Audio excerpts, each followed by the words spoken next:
Então agora nós estamos fazendo alguns vídeos diferentes um pouquinho mais simplificado para você, querido colega farmacêutico, que queira fazer alguma palestra numa comunidade, numa escola, numa igreja, qualquer lugar que você possa multiplicar as informações sobre os cuidados e a identificação da dengue, da zika e da chikungunya. Ou seja, nós temos alguns vídeos que, se vocês não tiveram a oportunidade de assistir, procurem assistir, que é sobre as manifestações clínicas da dengue, um pouquinho mais completo, e sobre prevenção e tratamento. Neste vídeo em especial, o que nós iremos abordar é um apanhado geral que deve ser passado para a população. Falaremos logo de cara que vocês precisam deixar que a população fique, pelo menos um pouco mais informada. O que são dengue, zika e chikungunya?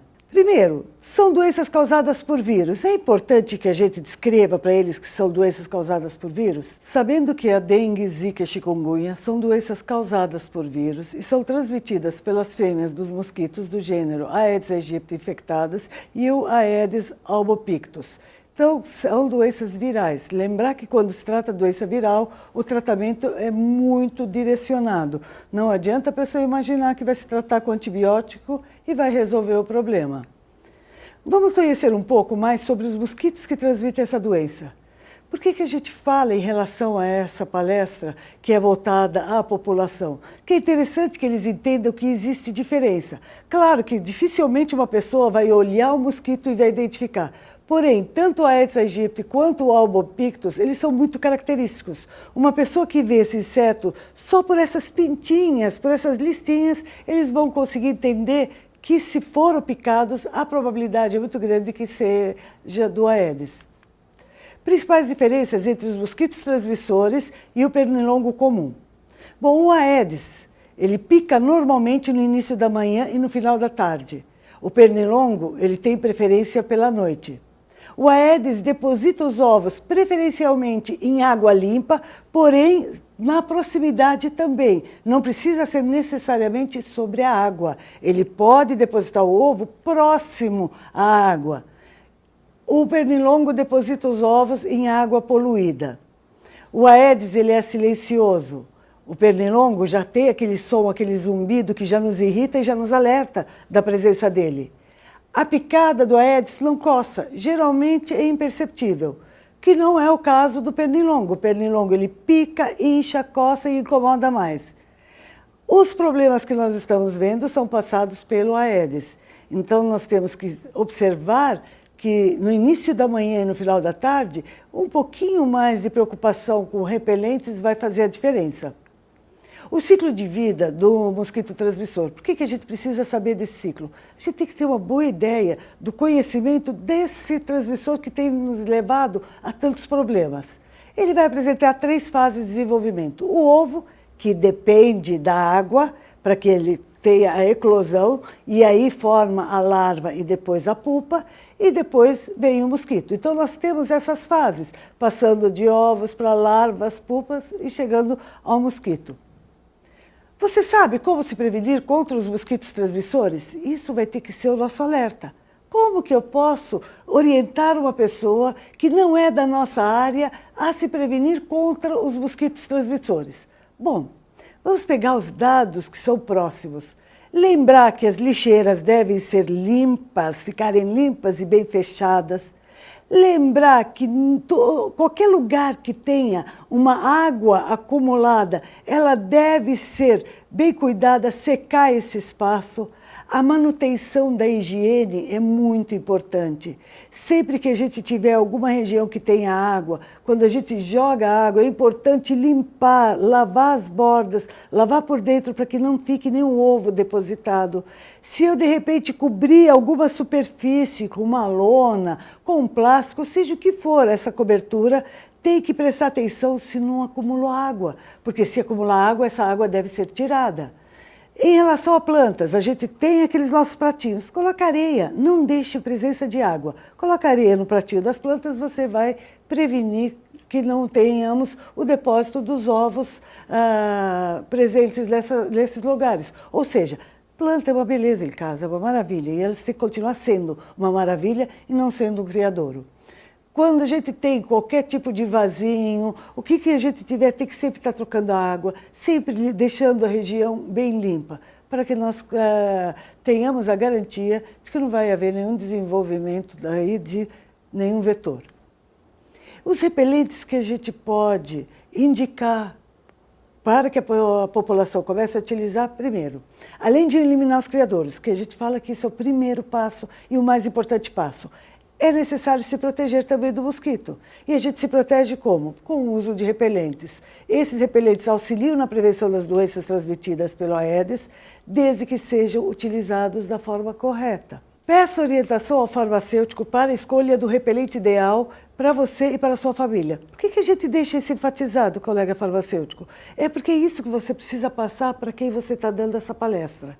O nosso vídeo, esse nosso vídeo aqui especial, ele é para que vocês tenham um material em mãos, para que vocês consigam dar essa palestra em qualquer ambiente da região de vocês, escolas de preferência, se possível, ou qualquer lugar onde você consiga colocar várias pessoas e orientá-los para que eles peçam orientação do farmacêutico, porque com a orientação dos farmacêuticos podemos minimizar várias das consequências dessas doenças.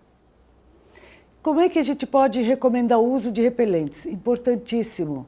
O repelente vai funcionar se a gente seguir todas as regras certinhas, ou seja, a pele tem que estar limpa e seca, porque se ela estiver úmida, se ela estiver molhada, vai interagir com o repelente e esse repelente vai perder o efeito. Maquiagem, creme, hidratante, protetor solar devem ser utilizados 30 minutos antes do uso do repelente, porque também pode interagir um produto com o outro. Aplicar nas mãos, pescoço, rosto, em qualquer área que esteja exposta, deve ser aplicado o repelente. Observando sempre, a pele deve estar seca. Se ela não estiver seca, você já começou a ter prejuízos na ação desse repelente. Não aplicar próximo da boca, não aplicar próximo aos olhos, em pele. Se a pele estiver irritada, se ela estiver machucada, você não vai colocar repelente em cima. Lavar as mãos após a aplicação desses produtos. Qual é a nossa intenção? Claro, a gente pode acabar manuseando algum alimento, qualquer coisa, e isso vai para a boca e vai ser ingerido.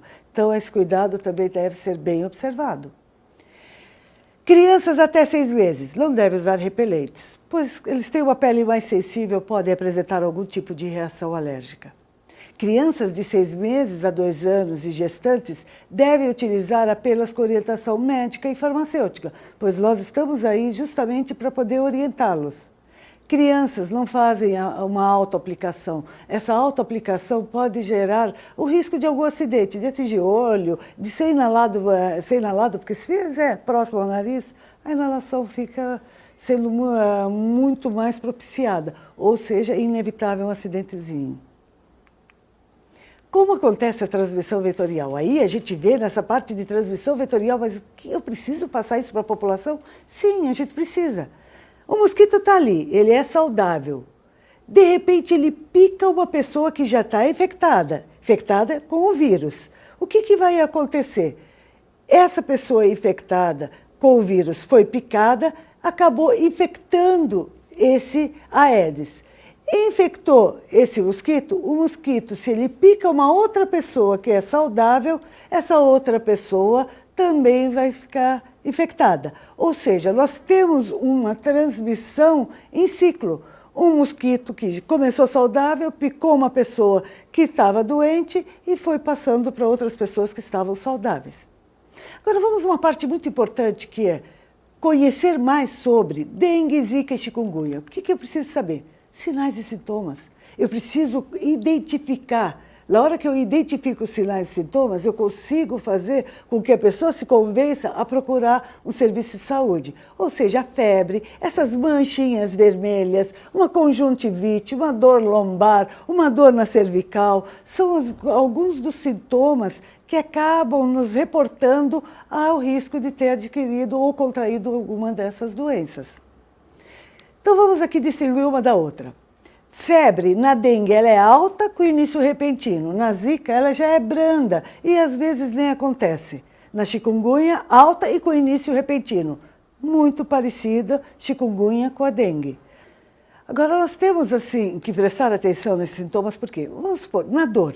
Dor, a gente reclama de dor a qualquer momento. Na dengue, as dores musculares, a gente está olhando em cervical, olhando em lombar, olhando em dores tanto musculares quanto articulares. Na dengue, elas são mais moderadas. Porém, na zika, quase nem sequer tem a dor, ela é bem leve. Chikungunya é a característica principal, dor muito intensa. E as manchas vermelhas na pele? Pode ou não aparecer na dengue, na zika, que é um bom sinal para que a gente identifique que pode ser a zika, quase sempre presente. No chikungunya também pode ou não estar presente. E a coceira?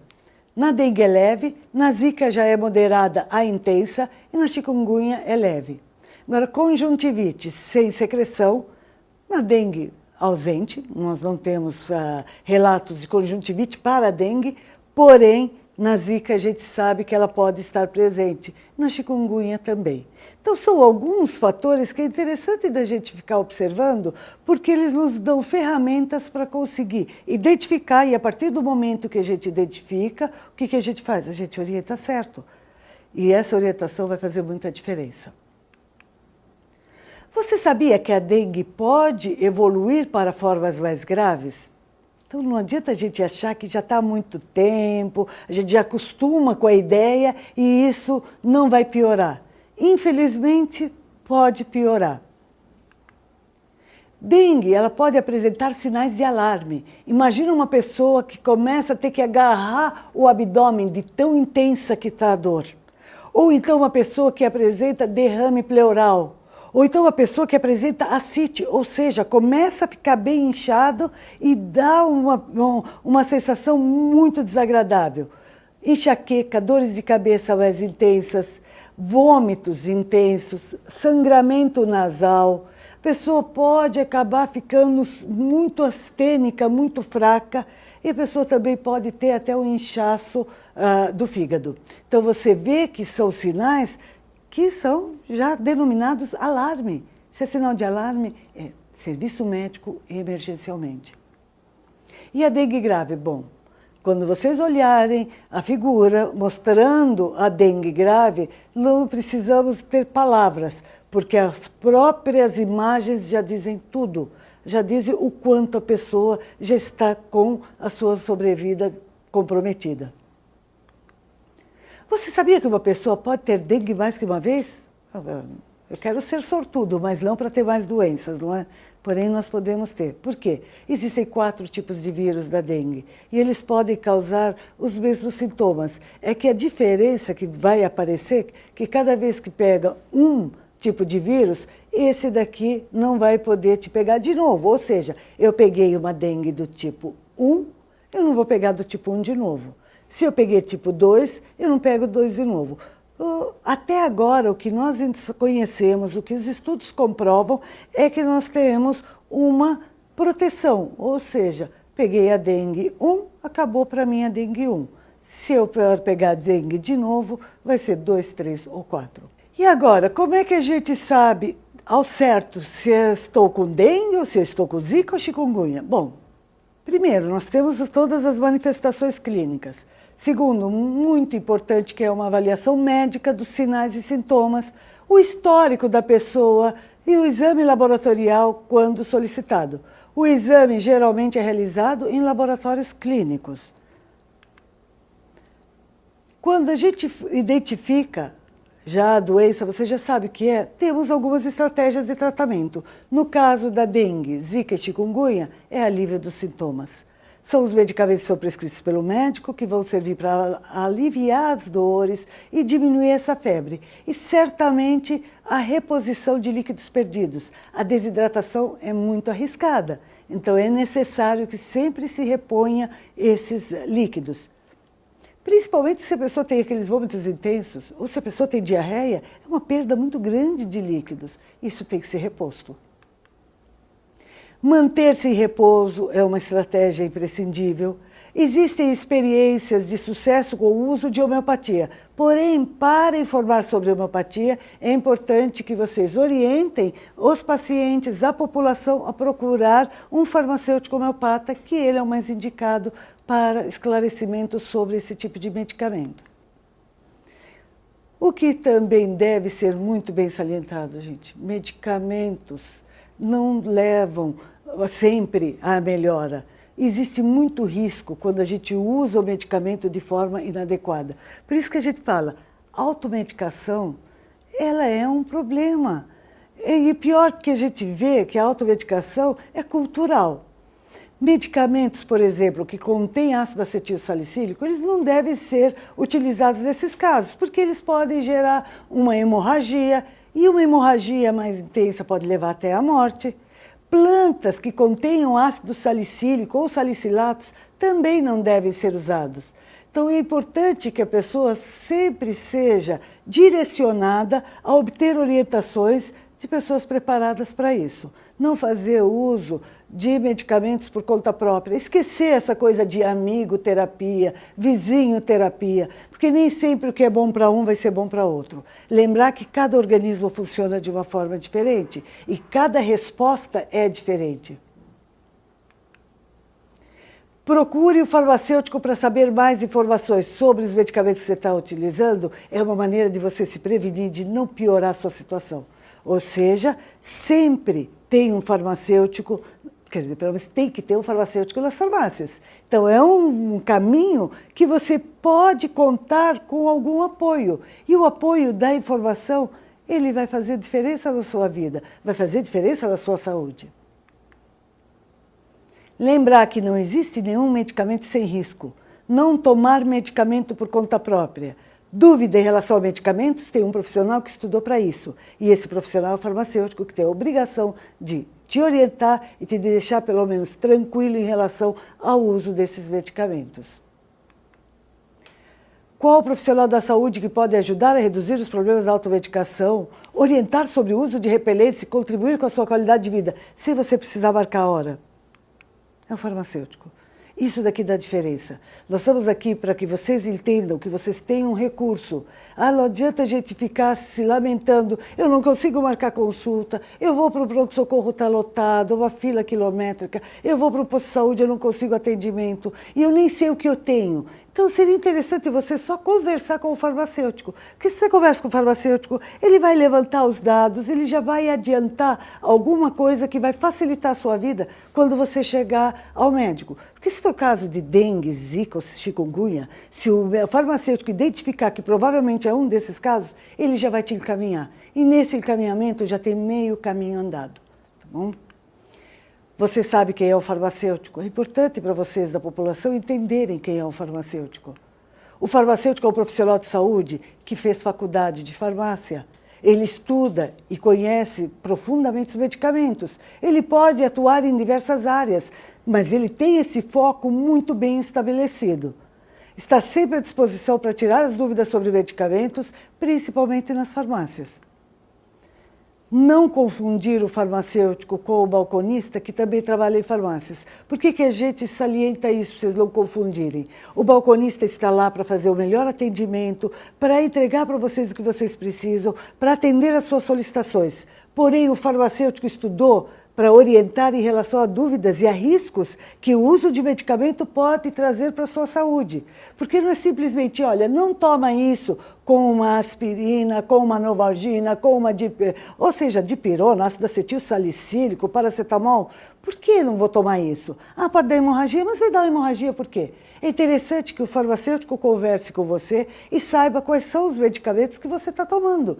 Porque muitas vezes, com medicamentos que você já toma, porque você já necessita, já tem esses medicamentos no seu dia a dia, e se você tomar algum desses analgésicos, que parece simples, porque inclusive ele nem precisa de receita médica, porém eles interagem e pode te causar algum problema. O farmacêutico, normalmente, nas farmácias, ele está identificado. Peça sempre para falar com o farmacêutico, é um direito seu. Não é um favor que a pessoa está te fazendo, é um direito garantido por lei que você seja atendido por um farmacêutico. Para mais informações, se você precisar de informações mais detalhadas, primeiro você entra no portal do CRF, www. Nós temos um link direto quando você vê farmacêuticosp.com.br, que você vai ter um contato direto com esse farmacêutico online. você baixa esse aplicativo farmacêutico na Google Play Store ou Apple Store gratuitamente. Permite que você busque farmácias regulares, indica quem é o farmacêutico nessa farmácia, responsável por ela, que aí ele vai responder mesmo em relação a qualquer dúvida que você tenha, além de trazer notícias e informações úteis sobre a saúde. Então, se você divulgar isso para os seus amigos e familiares, você não vai precisar ficar indo no chutômetro, ou seja, eu acho que eu vou tomar esse porque esse deu certo com o meu amigo, deu certo com o meu vizinho. Para que você vai arriscar se você tem gratuitamente à sua disposição um profissional que está preparado para isso? Faz bem ouvir seu farmacêutico, é um direito seu, exija, não é um favor, eu gosto de repetir isso. É um direito que a população tem de ser ouvida, de ser atendida por um farmacêutico. Finalizando, estou mostrando para vocês um vídeo que mostra como o farmacêutico pode te atender dentro de uma farmácia. Esse profissional está aí à sua disposição. Está preparado para te atender e está preparado para dirimir essas suas dúvidas e aliviar essa sua angústia. Muito obrigada. Até um próximo momento, se Deus quiser. E vocês, farmacêuticos, por favor, tentem utilizar esses nossos vídeos, tentem utilizar tudo que está no nosso portal referente às ações que nós podemos realizar como farmacêuticos contra a dengue, contra a zika e chikungunya. Nós somos profissionais de saúde, nós podemos fazer a diferença. Até mais. Faz bem ter com quem contar, tirar suas dúvidas, cuidar melhor de você. Faz bem ouvir seu farmacêutico. Quando for à farmácia, ouça a opinião do seu farmacêutico. É um direito seu.